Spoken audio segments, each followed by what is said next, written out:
сонгуулийн ерхий хорооноос улс төрийн намуудад бол одоо 3 шаттай хяналтыг хэрэгжүүлэх ёстой. За сонгуулийн ерхий хороонийг зохион байгуулж хэрэгжүүлэх ёстой байдаг. Нэгдүгээрт нь болохоор тухайн намынхаа бүтэн жилийн санхүүгийн тайланд нь хараа тус аудитаар дүгнэлт гаргуулах ажлыг зохион байгуулж хяналт тавих, хоёрдугаарт нь сонгуулийн ерхий хороо өөрөө хянах, гуравт нь үндэсний аудитын газраар хянуулах гэсэн 3 шаттай хяналтыг хэрэгжүүлэх ёстой байдаг.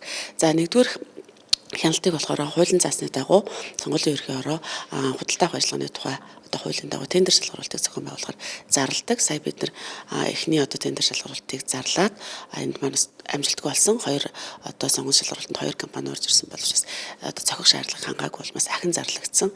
Тэгэхээр одоо 1 сарын 17 өдөр одоо хоёр дахь сонгуульын шалгаруулалтыг нээн үүн дээр одоо хараа тус аудитын компаниуд бас идэвхтэй оролцож бас энд одоо сонгуульын шалгаруулалтад оролцоосаа гэж бас хүсэж байна. За энэ хараа тус аудитын компаниг сонгуульын шалгаруулахад бид нар өмнөх жил эхний удаа сонгуульын шалгаруулад үүн дээр бол гарсан байдлаас дүгнэлт хийгээд нэг компани бол бас энэ аудитын сонгуульын шалгаруулалтыг бүтэн авах бас юм одоо арга зүй ажлын ачааллын хувьд бас тохиромжгүй байна гэж үзээд бид нар энийг нэлээд багц олгоод багц олгон дээр бас нэг багц дээр хоёр багц дээр нэг компани л орж ирэх түүнээс илүүгээр бас орж ирэх боломжгүйгээр бид нар энэ удаа зохион байгуулалтыг хийж байгаа. Тийм учраас аудитын компаниудыг бас нээлттэй оролцоостой гэж зориуд одоо энэ зөвшөөрлийг ашиглаад хэлье. За сонгуулийн ерхий хороо бол 2 сарын 10-ны дотор улс төрийн намуудын санхүүгийн тайлан хүлээж авдаг. За авангуудаа энэ хараа тус сонгуульын шалгаруулагдсан хараа тус аудитын компаниудад хүлээлгэж өгөөд 3 сарын 15-ны дотор энэ хараа тус аудитын компаниудаасаа дүгнэлтийг хүлээж авдаг. За 3 сарын 15-наас 4 сарын 5-ны хооронд сонгуулийн ерхий хороо өөрснөө хяналтыг хэрэгжүүлдэг. За 4 сарын 5-нд энэ эрүүлсэн намуудын тайланг мөн үндэсний аудитын газар өгч үргүүлдэг. Үндэсний аудитын газар 4 сарын 25-ны дотор дүгнэлтийг гаргадаг. За үүний үндсэн дээр 5 сард бид нар одоо их хурлд энэ талаар мэдээлэл өгдөг, олон нийтийн хяналтад энэ талаар мэдээлэл хүргэж ажилладаг.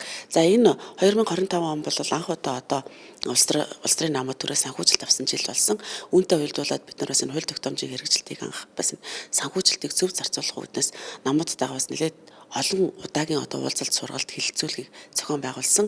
За хамгийн сүүлд бид нар 9 сарын 22-нд сонгуулийн ерхий хорооны даргын захирамжаар бас юм хяналтын ажил нэг 10 нам дээр хэрэгжүүлсэн. Үүнтэй холбоотой бас дүгнэлт гарсан одоо санал энд гарч байгаа алдаа зөрчлийн талаар бид нар сая энэ 12 сарын ихээр одоо намуудаа цуглуулж бас энэ талаарх одоо алдаа зөрчлийг дахин давтахгүй байх, гаргахгүй байх, мөн залруулах арга хэмжээ авах талаараас өөрөг даалгавар өгч ажилласан.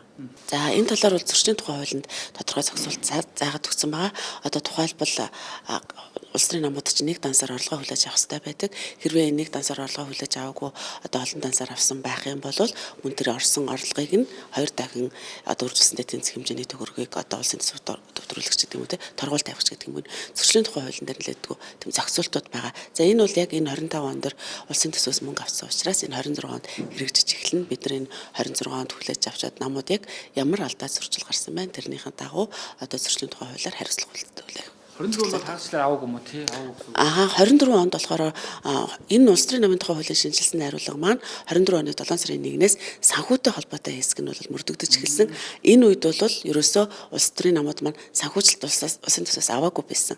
Бид нар хэдийгээр аваагүй байсан ч гэсэн яг тэр үед бас хууль тогтоомж ингэж ойлгох ёстой шүү, дараа жил ингэх ёстой шүү гэдэг талаас нь бас намуудтайгаас нэг хуулийн одоо ойлголттой болох үүднээс нэлээдгүй олон сургалтыг хийж бас хамтарч ажиллаж байсан тэр үед бол 12 сарын 31-ээс өмнө улсын дээдчүүд хүргүүлнэ гэж заасан байгаа. Тэгэхээр улсын дээдчүүд одоо миний мэдж байгаагаар 12 сарын эхний байдлаар бол нэг 20-од нам улсын дээдчүүд хүргүүлсэн байгаа гэсэн мэдээллийг авсан. Бид нар бол яг сонгуулийн ерхий хороо бол 25 оных нь санхүүгийн тайлан хүлээж авч байгаа гэсэн үг. 26 онд энэ бүртгүүлсэн асуудал бол дараагийн шатны асуудал болоод эхэлчихнэ. Улсын дээдчүүд дөрмөө бүртгүүлсэн асуудал. Одоо бид нар бол хэрэгжүүлэх үйл ажиллагаа маань 25 оны санхүүгийн тайлан гэсэн үг. За санхүүгийн тайлантай холбоотой нэг зохицуулт байдаг нь намайг идэвхгүй тооцох тухай зохицуулт байдаг. За энэ нь 2 жил дараалан санхүүгийн тайлангаа ирүүлээгүй бол тухайн намыг идэвхгүй тооцох зохицуулт байдаг. За энэ нь бол одоо чинь 24 онд бол 9 нам санхүүгийн тайлангаа ирүүлээгүй байгаа. 25 онд энэ маань хэд болж одоо нөгөө ирүүлээгүй намууд маань ирүүлж алдаагаа заасан тохиолдол байхыг үгүйсэхгүй. Тэгэхээр бид нар бол бас энэ талаар одоо ирүүлээгүй хуулийн хугацаа болоогүй байгаа учраас бид нараас тодорхой одоо мэдээлэл өгөх арай боломжгүй байгаа гэсэн.